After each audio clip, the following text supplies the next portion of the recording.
첫 번째 경기 디나모 민스크 대 하츠 분석 시작해보겠습니다. 민스크는 이번 시즌 유로파 진출에 도전했다. 루도고레에 패하며 유로파 플레이오프로 왔었고 안더레흐트를 상대했는데 아쉬운 패배를 당했다. 유럽에서 다소 낯선 벨라루스 리그 팀인데 그래도 자국 리그에서는 가장 전력이 좋다. 바카르와 뎀첸코 등 벨라루스 국대 윙어 듀오가 팀을 이끌고 있고 셀라바와 포츠트렐로프 등 다른 국대 선수들도 즐비하다. 하츠는 풀젠에 패하며 컨퍼런스 리그로 왔다. 스코틀랜드에서 셀틱과 레인저스 뒤에서 3위권을 유지하는 팀이기에 유럽 대항전에 최근 꾸준히 나오고 있다. 그러나 이번 시즌은 좀처럼 경기력이 올라오지 않고 있다. 스코틀랜드 공격수인 생클랜드와 코스타리카 윙어인 바르가스가 찬스 앞에서 마무리를 하지 못했다. 접전을 본다. 민스크는 전쟁 동조국이기에 홈 경기를 개최할 수 없다. 이 경기도 홈 일정이지만 중립 경기로 치러지고 홈 2점을 가져가기 어렵다. 민스크는 로스터의 대다수가 벨라루스 국대로 조직력이 빼어난 팀이지만 하츠의 수비를 확실하게 넘어설 공격 옵션은 아쉽다. 두 팀이 승점을 나눠 가질 것이다. 두 번째 경기 FC 노아 대 물라다 분석 시작해보겠습니다. 노아는 아르메니아 리그 6위 팀이지만 지난 시즌 퓨니크에 이어 준우승을 차지한 팀이다.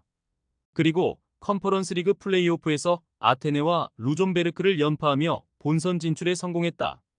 그리고 첫 출전한 컨퍼런스 리그에서 내심 토너먼트 진출을 노리고 있다.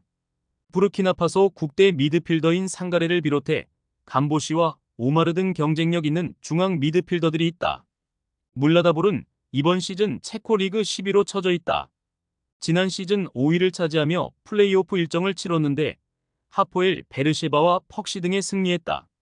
비록 이번 시즌 초반 자국 리그에서 중하위권에 머물러 있긴 하지만 충분히 경쟁력 있는 스쿼드다. 지난 주말에는 리그 3위인 풀젠 원정에서 패하지 않았고 컨퍼런스 리그 첫 승을 노린다. 문전압 침투가 좋은 마세크와 스피드에 강점이 있는 쿠제 등 최전방 공격진에 강점이 있다. 물라다볼의 승리를 본다. 홈 일정으로 나서는 노아가 공격적인 운영으로 득점을 노릴 것이다. 그러나 크라릭과 도나트 등이 수비 라인을 두텁게 하고 나설 원정팀이 쉽게 공간을 주지 않을 수 있다. 라드라의 공격 전개 속에 쿠제가 빠른 발로 홈팀의 측면 수비를 공략할 물라다볼이 승리할 것이다. 세 번째 경기 라치오 대 오지시니스 분석 시작해보겠습니다. 라치오는 첫 경기에서 키이우를 완파했다. 교체로 들어온 노슬린의 퇴장이 있긴 했지만 선발 스트라이커인 디아가 멀티골을 터뜨렸고 베지누의 중원 장악도 확실했다. 지난 주말 리그 경기에서는 무패팀인 토리노를 원정에서 잡는 등 최근 분위기가 좋은데 이 경기를 통해 연승을 이어가려 한다.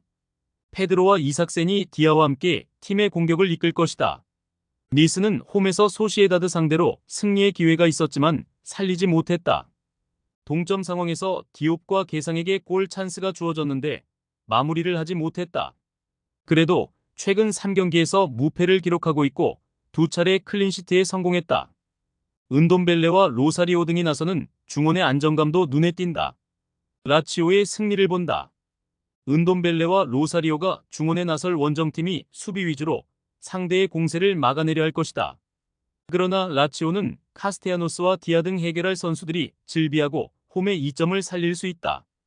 베지노와 로벨라의 중원 우세도 있을 라치오가 승리할 것이다. 네 번째 경기 슬라비아 프라하 대 아약스 분석 시작해보겠습니다. 슬라비아 프라하는 원정에서 터진 유라색의 골로 루도고레를 제압했다. 체코 리그에서 더비 라이벌인 스파르타와 치열한 선두 경쟁을 펼치고 있는 팀인데 유로파 출발도 좋았다. 최근 연승 기간 동안에는 13골 무실점의 완벽한 공수 밸런스를 보여줬는데 지마와 홀시 등 리그 최고의 최종 수비가 상대를 잘 막아냈다. 아약스 역시 최근 페이스가 좋다. 리그에서 두 경기를 덜 치룬 상황에서도 5위를 달리고 있고 유로파 첫 경기에서는 베식타스를 완파했다. 지난 시즌 어린 선수 위주로 재편해 초반 최하위로 처지기도 했는데 신구조화가 잘 되는 모습이다. 베르바인이 팀을 떠났고 베르기스의 공백도 있지만 피츠짐과 트라오레가 공백을 메웠고 고즈가 측면에서 상대 수비를 공략 중이다. 아약스의 승리를 본다. 프라는 프로보드와 호리가 홈에서 경기 내내 공격적으로 골을 노릴 수 있다. 그러나 슈탈로와 바스가 상대의 공세에 대응할 것이고 핸더슨의 수비 보호가 있을 원정팀이 쉽게 공간을 주지 않을 것이다. 고조와 브로비가 역습 상황을 이끌 수 있고 베흐호스트가 제공권 장악에 나설 아약스가 승리할 것이다. 다섯 번째 경기 레알 소시에다드 대 안더레흐트 분석 시작해보겠습니다. 소시에다드는 니스 원정에서 차선의 결과를 받아들었다. 승리하진 못했지만 바레네치아의 골로 승점을 따내고 홈 경기에 나선다. 시즌 초반 리그 부진으로 인해 하위권으로 추락했지만 최근 경기에서 발렌시아를 완파했다. 아이슬란드 국대의 스타인 오스카르손이 최근 중용되며 좋은 마무리를 하고 있고 멘데스의 부상 복귀 효과가 확실하다. 안더레흐트는 첫 경기에서 페렌츠바로스에 승리했다. 덴마크 대표팀 공격수인 돌베르의 결승골이 나오며 원하는 결과를 얻었다. 그리고 라리가 강팀 상대로 나서는 원정에서 승점 추가를 노린다. 강팀을 상대하기에 무리한 운영보다는 덴동코와 마리오 등 중앙 미드필더들이 라인을 내리며 수비 위주로 경기를 풀어갈 것이다. 소시에다드의 승리를 본다. 원정팀은 에르게넨과 시미치 등 빼어난 피지컬을 보유했고 맨마킹 능력도 좋은 중앙 수비수들을 보유했다. 그러나 쿠보와 오스카르손, 웨야사발 등이 경기 내내 홈에서 측면을 넘어설 소시에다드를 막긴 어렵다. 소시에다드가 유로파 2경기 만에 1승을 챙길 것이다. 여섯 번째 경기 올림피아코스 대 브라가 분석 시작해보겠습니다. 올림피아코스는 리옹 원정에서 패했다. 야렘척과 엘카비 등 그들이 자랑하는 투톱을 앞세워 정면 승부를 펼쳤는데 원정의 불리함을 극복하지 못했다.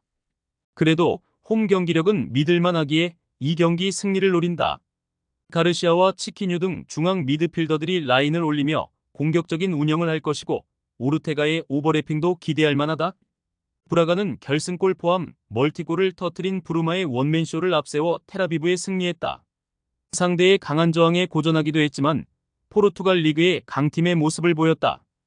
단 이번 경기는 홈 경기력이 빼어난 올림피아코스를 상대하기에 브루마와 호르타 등 공격수들부터 압박으로 경기에 임할 것이다. 접전을 본다. 1패를 안고 있는 올림피아코스가 홈 승리를 위해 공격적으로 전력을 다할 것이다. 그러나 카르발류가 경기 내내 최종 수비를 보호하며 경기에 임할 것이고 니아카테가 수비 라인을 지휘할 브라가 상대로 승점 3점은 어려워 보인다. 최종 조합은 영상 아래 고정 댓글로 말 걸어주시면 오늘 정보방에서 무료로 공유해드립니다. 제발 손해보면서 토토하지 말고 다같이 웃으면서 즐겁게 베팅합시다. 함께 하실 분들은 부담 갖지 마시고 편하게 말 걸어주세요.